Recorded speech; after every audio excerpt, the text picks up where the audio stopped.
Bonjour et bienvenue dans cette comparaison entre les différents réseaux de charge rapide pour véhicules électriques pour vous aider à choisir le meilleur réseau pour votre départ en vacances. Dans cette vidéo, on va aborder plusieurs points, notamment les tarifs, quel réseau est le meilleur marché, aussi quel réseau est le plus dense, quel réseau possède la meilleure application de recharge pour lancer et puis arrêter la recharge, quel réseau a le meilleur emplacement si c'est sur autoroute ou bien si c'est plutôt en zone commerciale. On va aussi aborder la fiabilité des réseaux. Bref, c'est une vidéo assez complète pour vous aider à faire le bon choix pour ces vacances, quel réseau de charge rapide choisir pour recharger sa voiture électrique. Au niveau des réseaux les plus populaires sur le territoire français, mais aussi en Belgique et en Suisse, eh bien j'ai fait une petite liste, vous le voyez ici à l'écran. J'ai notamment Ionity, Electra, Fastned, PowerDot, Tesla, Engie, Allego et Total Energy. Au niveau d'Allego, ils ont un partenariat aussi avec Carrefour Energy, du coup je les ai mis ensemble, ça sera tout sous le nom d'Allego. Au niveau des critères qu'on va prendre en considération, on a tout d'abord l'emplacement, ensuite les tarifs, le confort d'utilisation, la fiabilité, la densité et puis l'application mobile. Attention, petit disclaimer, c'est une vidéo la plus objective possible, bien entendu, comme chaque vidéo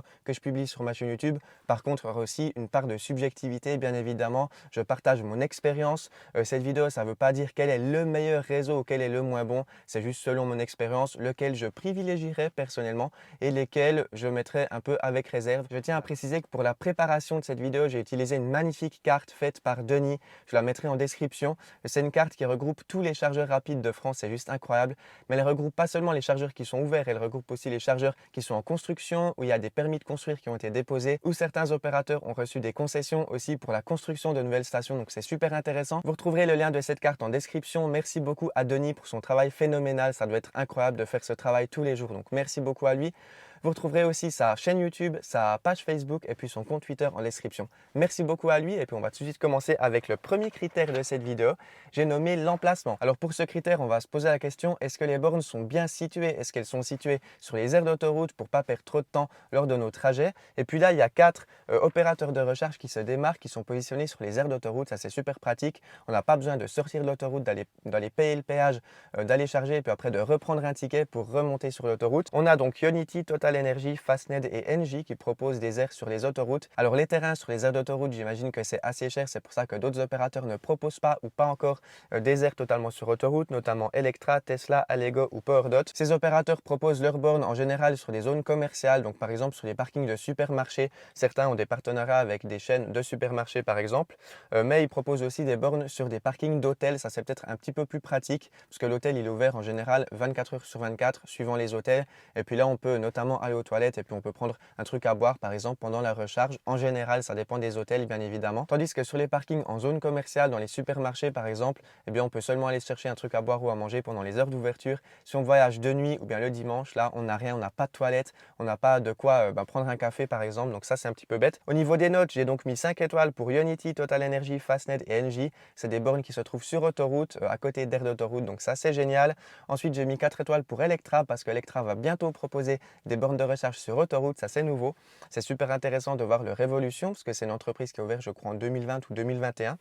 Donc je leur ai mis 4 étoiles et puis majoritairement les bornes Electra sont situées sur des parkings d'hôtels. Donc en général on peut avoir des toilettes ou bien un petit bar directement à côté des bornes, alors que chez Tesla, Allego et PowerDot c'est en général sur des zones commerciales où là il faut un petit peu marcher plus longtemps. Et puis c'est souvent fermé le dimanche ou bien de nuit, donc c'est un petit peu plus délicat. Par contre ces 3 opérateurs ont parfois des bornes aussi sur des parkings d'hôtels, donc ça compense un peu. Donc je leur ai mis 3 étoiles. Donc voilà au niveau des notes pour l'emplacement, on le voit, les 4 opérateurs duo se démarquent vraiment.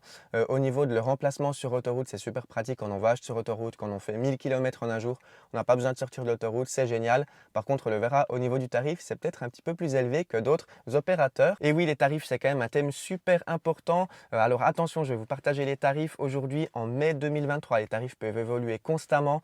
Donc c'est les tarifs actuels que j'ai trouvés moi-même. Ça peut évoluer hyper rapidement, donc c'est à prendre avec des pincettes.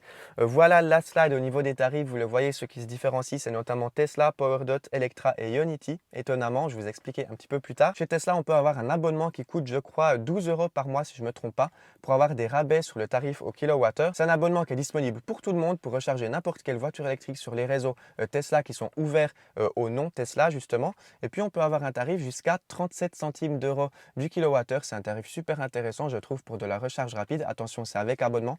Et sans abonnement, je crois que c'est 46 centimes du kilowattheure. Et puis on a un tarif entre 16 h et 20 h actuellement qui est un tout petit peu plus élevé, qui est jusqu'à 51 centimes. Bon, ça reste toujours très correct pour de la recharge rapide par rapport à la concurrence.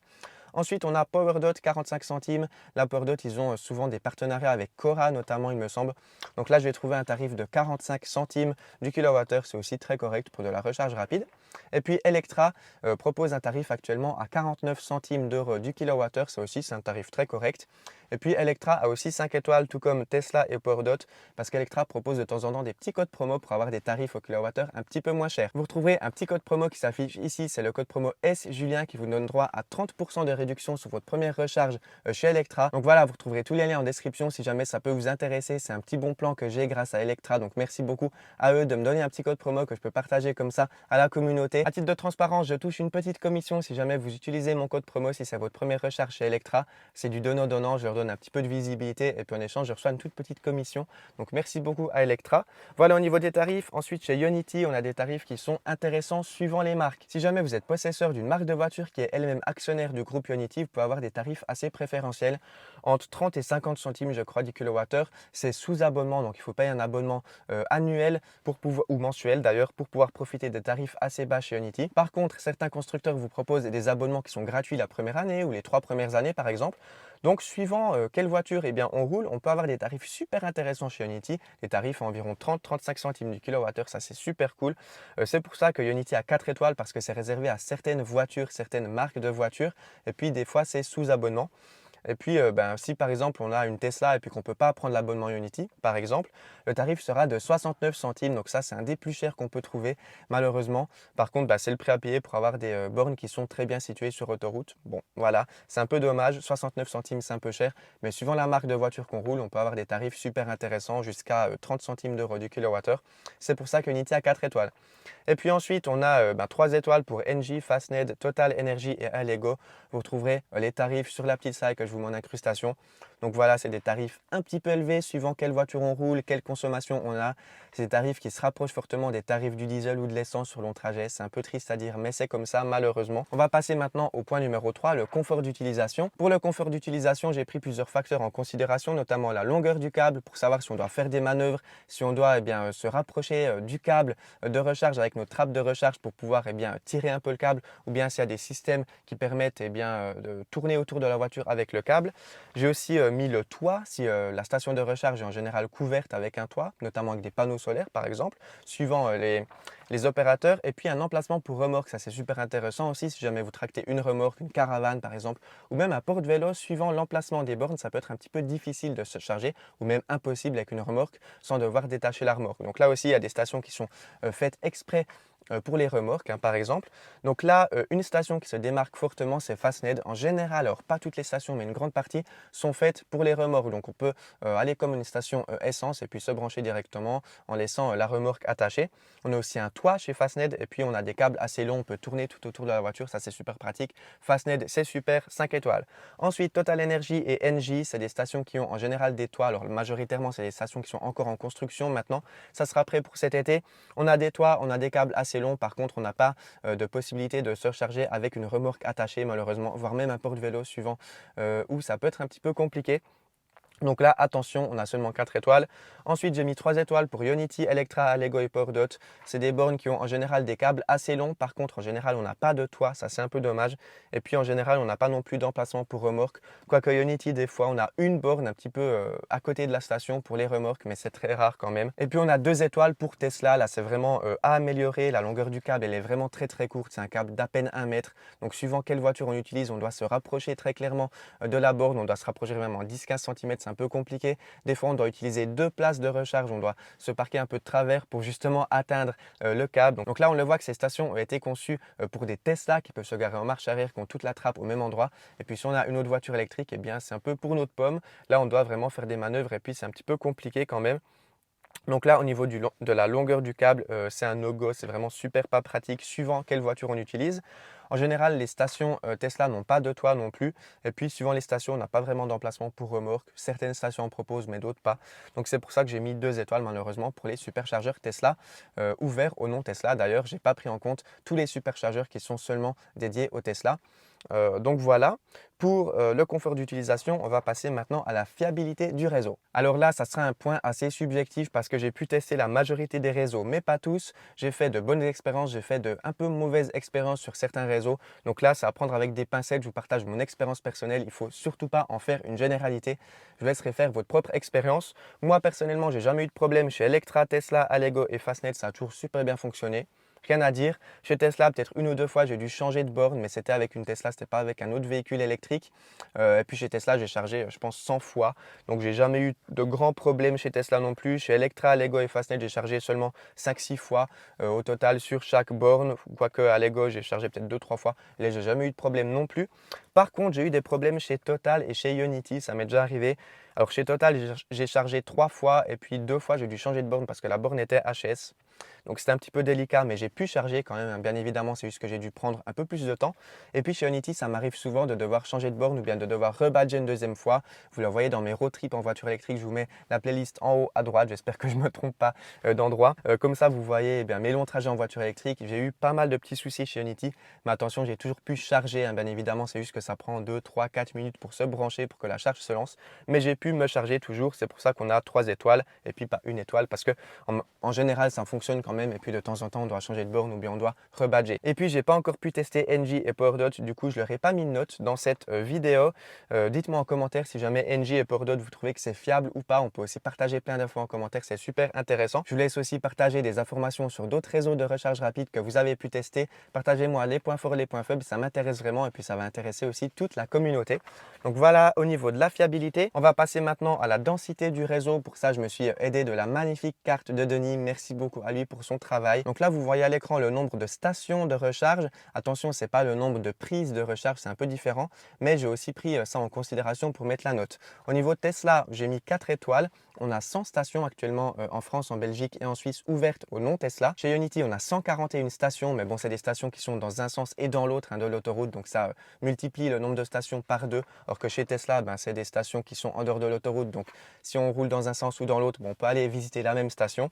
Et puis Total Energy, 116 stations également. C'est comme Ionity, on a des stations générales dans les deux sens. Donc c'est un réseau qui est assez dense, c'est un réseau qui grandit constamment. Donc c'est super intéressant. Et puis en général, je dis bien en général, on a toujours de la place. Quoique chez Ionity, des fois, on a seulement 6 bornes. Donc ça peut être un peu compliqué si on part en vacances un samedi, par exemple, en plein mois de juillet ou en plein mois d'août. Chez Total, il me semble qu'ils ont des grandes stations aussi en général. Donc bon, ça dépend un peu des stations. Mais bon, en général, on a de la place sur ces stations-là. Chez Tesla, dans tous les cas, il me semble qu'on a tout le temps de la place parce que c'est des stations qui sont énormes. On a 20, 25 prises. Donc en général, on a de la place. Par contre, si on voyage une journée noire de vacances en plein été, on peut devoir attendre peut-être quelques minutes suivant les stations. Moi, j'ai jamais eu de problème, mais ça peut arriver. Ensuite, PowerDot, ils ont 135 stations et Allego 119, donc je leur ai mis 3 étoiles. Suivant les stations, des fois on a 2, 4, 6 bornes, c'est pas mal, mais des fois on a juste une seule borne ou 2 bornes, donc avec 2 prises de recharge, donc ça peut être un petit peu compliqué.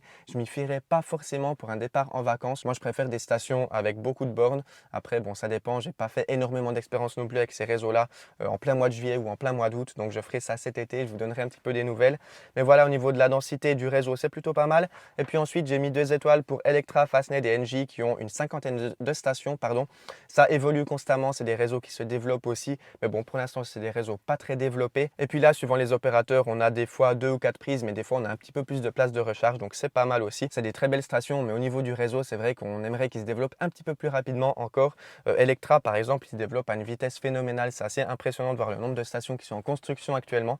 Donc, Electra va bientôt avoir des notes un petit peu plus positives. Mais pour l'instant, je leur mets seulement 2 étoiles à Electra, Fastned et NG, parce que le réseau il n'est pas super dense sur le territoire. On va passer maintenant aux applications mobiles et fonctionnalités. C'est le dernier point de cette vidéo avant de passer à la conclusion. Je sais c'est une vidéo assez longue, mais j'ai énormément de choses à dire.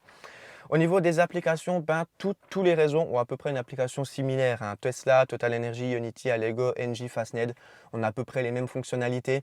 On peut trouver les bornes sur une carte, on peut lancer une charge, arrêter une charge, voir des statistiques, avoir une facturation aussi sur l'application en général. Donc voilà, je leur ai mis 3 étoiles, c'est dans la moyenne. On peut aussi en général partager un itinéraire depuis la borne directement sur Google Maps ou Apple Plan par exemple. C'est pour ça que je leur ai mis 3 étoiles. Ensuite, j'ai mis 2 étoiles à PowerDot parce que PowerDot n'a pas d'application à ma connaissance. On a seulement un QR code qu'on peut scanner sur la station, puis après on peut payer directement en ligne. Mais c'est un système, je crois, qui va évoluer. Donc je ne sais pas trop. Donc là, j'ai mis 2 étoiles avec réserve vu que j'ai jamais testé. Mais il me semble que c'est ça. En tout cas, il ne me semble pas qu'il y a d'application PowerDot. Corrigez-moi si jamais je me trompe, mais en tout cas, je n'ai pas trouvé d'application PowerDot. Donc j'ai mis 2 étoiles. Et puis une entreprise qui se démarque au niveau des fonctionnalités de l'application, eh bien c'est Electra. On a toutes les fonctionnalités des applications que je vous ai présentées jusqu'à maintenant. On a aussi et surtout la possibilité de réserver une borne en avance via Apple CarPlay directement. On peut réserver une borne de recharge sur notre itinéraire jusqu'à 30 minutes en avance. Comme ça, on est sûr que la borne est réservée pour nous et puis qu'on aura une place pour se recharger. Donc ça, c'est super intelligent de la part d'Electra. À voir si ce système de réservation de bornes va se pérenniser dans le futur. Je ne sais pas trop, mais bon, dans tous les cas, c'est toujours bon à prendre. C'est toujours plutôt sympa de pouvoir réserver sa borne quand on est sur le chemin via Apple CarPlay. On peut réserver et puis on est sûr d'avoir une place sur la station de recharge. Donc voilà, 5 étoiles pour Electra. Et puis voilà, on arrive gentiment à la conclusion de cette vidéo. Quel est le meilleur réseau de recharge? Eh bien, on voit ça tout de suite. Donc voilà, j'ai ma petite fiche ici avec les notes. Je vous laisse encore un petit peu de suspense. Alors attention, ces notes, c'est à prendre vraiment avec des pincettes. C'est mon avis personnel, premièrement. Donc, ce n'est pas du tout une généralité sur les stations de recharge. Je peux aussi me tromper. D'ailleurs, corrigez-moi dans les commentaires si jamais j'ai fait des petites erreurs dans cette vidéo. Je prends volontiers tous les commentaires constructifs. Merci beaucoup à vous. Deuxièmement, eh bien, ça dépend aussi de vos envies. En fait, si vous voulez charger vraiment le plus rapidement possible, sans vous prendre la tête, eh bien, allez sur les stations qui sont sur autoroute, comme ça vous sortez pas de l'autoroute. Si vous préférez perdre un tout petit peu plus de temps, mais pour ça payer un petit peu moins cher, eh bien il faudra sortir de l'autoroute, privilégier d'autres bornes de recharge. Donc ça dépend vraiment des critères personnels. Là j'ai fait une moyenne entre les 6 critères pour vous donner une note finale selon les réseaux. Quel est selon moi un des meilleurs réseaux ou les meilleurs réseaux par rapport aux autres. Donc voilà, au niveau des notes, les notes s'affichent maintenant à l'écran. En grande vainqueur, on a Electra, le réseau français qui se développe maintenant. On a 4 étoiles sur 5.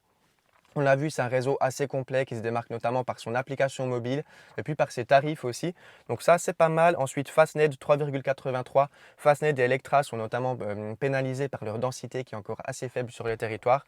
Mais sinon, c'est des stations qui sont super cool, super agréables à utiliser. En troisième position, on a Ionity et Tesla avec 3,67 sur 5. Ensuite, on a Total Energy 3,5, Engie 3,4, Allego 3,33 et PowerDot 3,2. Donc voilà, grosso modo, ça se tient entre une note de 3,2 et 4. Il n'y a pas de grande différence. Ça dépend bien évidemment de vos envies, de votre budget aussi. Si vous voulez charger le moins cher possible, allez chez les moins chers. Si vous voulez pas vous prendre la tête, allez charger sur autoroute, c'est plus simple. On arrive, on se branche, c'est terminé. On peut aller prendre un petit café sur la station, sur l'aire de repos, pardon. Donc voilà, il n'y a pas de très grande différence par rapport à tous ces réseaux. Tous ces réseaux sont assez fiables. On peut toujours se recharger, pardon. J'ai jamais eu de problème personnellement sur un de ces réseaux. Donc voilà, ça ne fait pas une énorme différence, mais c'est bon à savoir de faire une belle comparaison entre toutes les stations, entre tous les réseaux de recharge rapide pour voir quel est le meilleur réseau suivant vos besoins, votre budget, vos envies, vos habitudes aussi sur long trajet, si vous sortez de l'autoroute ou pas, ou si vous prenez les routes secondaires. Évidemment, si vous prenez les nationales pour partir en vacances, vous ne pourrez pas vous charger chez Ionity, vu que Ionity, c'est seulement disponible sur autoroute. Donc voilà, c'est des choses aussi à savoir. Donc voilà pour cette grande comparaison. Je suis désolé, c'était une vidéo super longue, mais je pense qu'elle était assez enrichissante pour vous pour déterminer quel réseau de recharge privilégié ou non pour vos vacances en voiture électrique. Voilà, j'espère de tout cœur que ça vous a plu. Merci à Denis pour sa fabuleuse carte. Vous trouverez tous les liens en description. Merci à tous d'avoir regardé cette vidéo. J'espère que ça vous aura été utile. N'hésitez pas à commenter cette vidéo, à me dire ce que vous pensez des différents réseaux de recharge. N'hésitez pas aussi à vous abonner à ma chaîne YouTube pour ne pas manquer les prochains road trips en voiture électrique. Je suis un peu fatigué. J'ai parlé pendant 20-30 minutes. Là, je suis vraiment désolé. Je vous souhaite tout le meilleur, très bonne route, très bonnes vacances en voiture électrique et je vous dis à très bientôt dans notre prochaine vidéo, toujours à bord de voiture électrique, bien entendu. C'était Julien, ciao tout le monde!